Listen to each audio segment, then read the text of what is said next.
It's a little late for tears, isn't it, Barbara? Even though you didn't know it was going to happen today, you've still had your whole life to prepare for it. Of course, you've gotten into the habit of not being prepared. And now it's a little late, isn't it?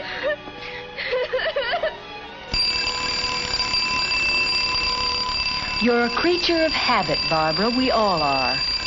Unfortunately, not all of your habits are good ones. This was how your day started. Started wrong.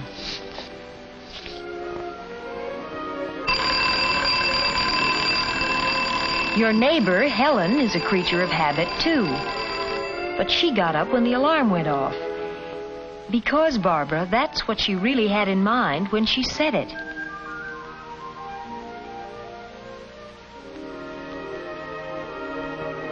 Helen has trained herself to know what she's going to do, in what order, and where the things are to do it with. She really doesn't have to think about it. She already knows what clothes she's going to wear today.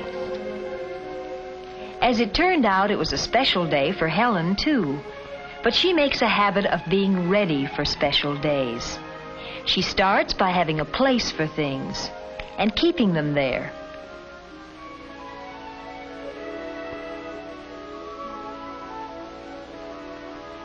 She uses taste in selecting her clothes. But more than that, she keeps them clean and mended. And she's able to match the right skirt with the right sweater.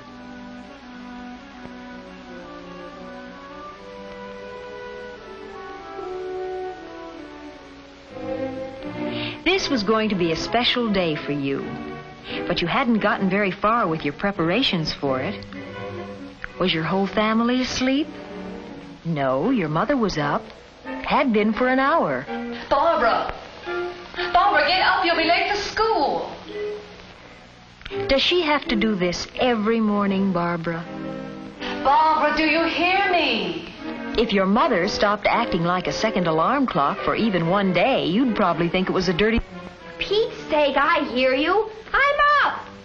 You didn't seem at all appreciative. Even if you're not really well-mannered, you could make a habit of being civil. And you weren't really up when your mother called you. Little lies are such a firm foundation for big ones. You started your day with no plan at all.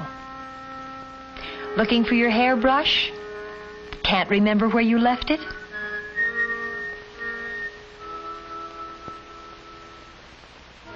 You forgot other important things today.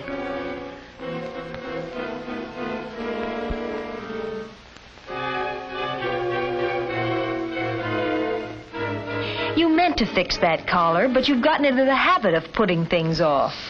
There are so many things you plan to do this coming Saturday or the one after that.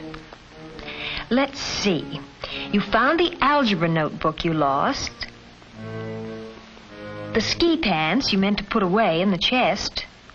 The afghan you started to knit last summer. And, oh yes, the sweater you were looking for.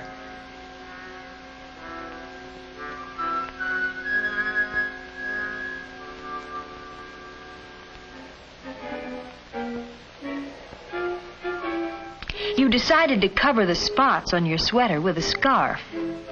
You often do that. But you can't forget that the spots are there.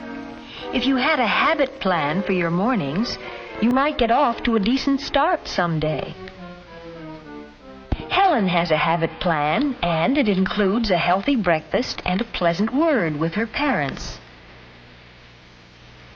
All three always enjoyed Mr. Elliott's comments on the news. It was time to get started for office and school. Helen's dad would drop her on the way downtown. And who could ask for a nicer way to go to school?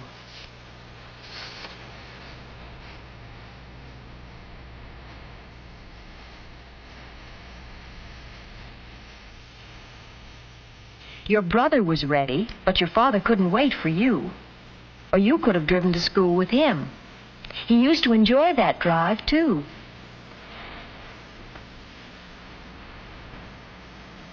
Your eggs were cold this morning, but you had no time to be picky about food or to think about your diet.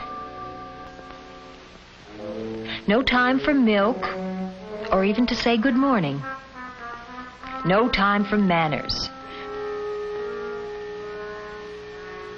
You made a pretty picture with your rumpled skirt, your spotted sweater, and your hair in a tizzy. As usual, all your neighbors knew how late it was when you went by at your regular dog trot. You were late for school this morning, but then you're almost always late, and you're guilty about it. More so because your lateness is habitual. You're in a rut with a bad habit, and the longer you stick with the habit, the deeper the rut gets. When you saw Helen, you suddenly felt envious. But more than that, you felt a distaste for your sloppy ways. And you knew you could do something about them if only... That wasn't a happy thought, was it? Or do you always drum with your fingers?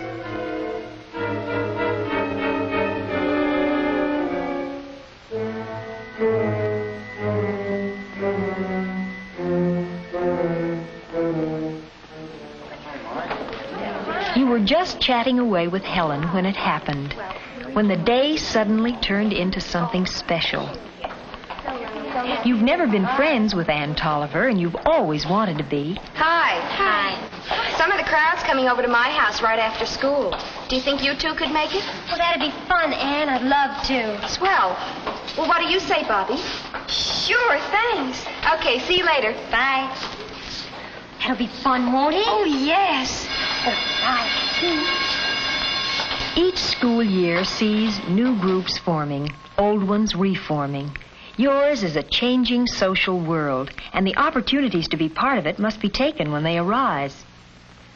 You knew this afternoon that you were making a bad impression, and you knew how easy it is not to be invited again, and how quickly you can be left out of the crowd. You were embarrassed by your messy hair and the fingernails you had neglected to clean.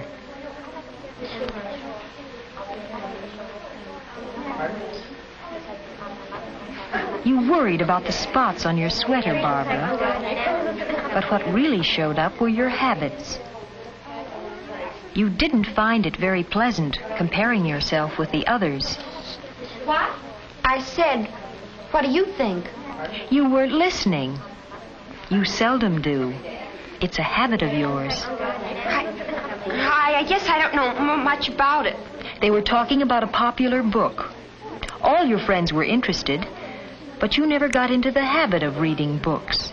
The whole problem was that Claudia wanted to be free to do all the things she'd never been allowed to do. Well, that was her whole reason for leaving her family. And then she married back to the same kind of life. Well, that's why I think the book's stupid. Why couldn't she have seen... No, you added nothing to that conversation. The trouble with me is getting started. I always have to force myself to do new things. I'm the same way. I didn't even want to go to my first concert because I thought it would be too long-haired. Oh, but the music is wonderful. I'm going to go to the whole series. My mother had to drag me to the museum. But they have a wonderful costume exhibit there. I got an idea for a new dress. Oh, what kind? You've never taken an interest in music or politics or art. We always go to the beach. Every year we take a cottage at Eston. You've only been once. There's wonderful swimming and lots of boys. It's quiet where we go. And there are tennis courts at the hotels, too, and dances every weekend. That sounds grand. And it's just a short way to the city. You couldn't help interrupting, could you? And you couldn't help stretching truth like a rubber band. We all like to talk about ourselves. But a soliloquy isn't a conversation. First, you didn't talk at all, and then you did all the talking. Conversation is a two-way street. But for you, it's either one way or a dead end. Goodbye. I hope you had a very nice Thank time. you, I did. Bye. See you tomorrow. Goodbye, Barbara. I hope you enjoyed yourself. Oh, thank you. Bye. In all society, at all ages, we know that people are going to talk about other people. Unfortunately, our faults are often more discussed than our good points. And sometimes our good points are completely hidden by our faults. But perhaps worst of all is our own disappointment in ourselves and the remarks we imagine our friends are making about us. Gee, I think dirty fingernails are horrible. Maybe she felt shy. A spotted sweater isn't shyness. And bad manners are still bad manners no matter what you call them. Now, in your own room, the memory of this day stands between you and your whole pattern of behavior. Where will you start? Your complexion? That starts with soap and water and goes on to regular meals and the right kind of food. Your hair? It's more than just a shampoo when you happen to think of it. Your clothes? Not just cleaned when your mother takes them away from you, but a system of cleaning. For all a pattern, a network of habits. Helen checks her clothes for cleaning when she takes them off. That's a habit of hers. This morning, Helen took her skirt from the front of the closet. Tonight, she hangs it in the back. That's a habit, too. One on the plus side. It gives clothes a chance to hang, rests the fabric. Tonight, Helen makes a plan for tomorrow. A what to wear, what to do, when to do it design for living. Helen has the habit of being ready for special days.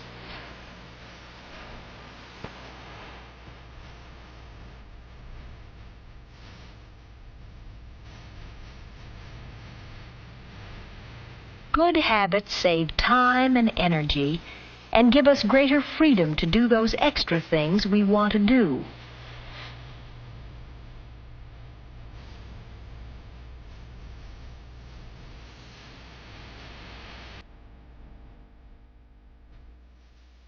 Yes, a good start.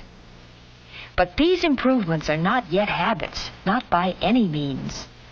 They must happen again and again, until they fit into the fabric of the days without conscious thought.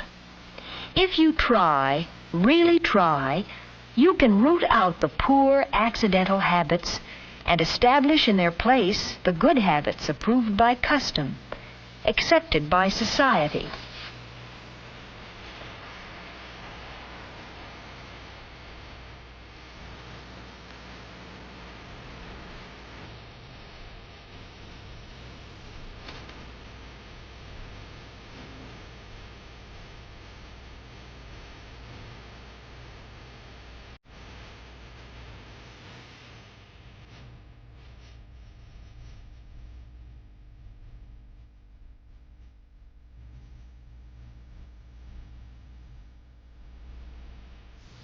Across the street, Helen's light goes out. Reasonable hours are part of her pattern. And you, Barbara? Well, you've had a hard day. But staying awake to think about it won't help it any. Go to bed early for a change. Give yourself a good start on a new day.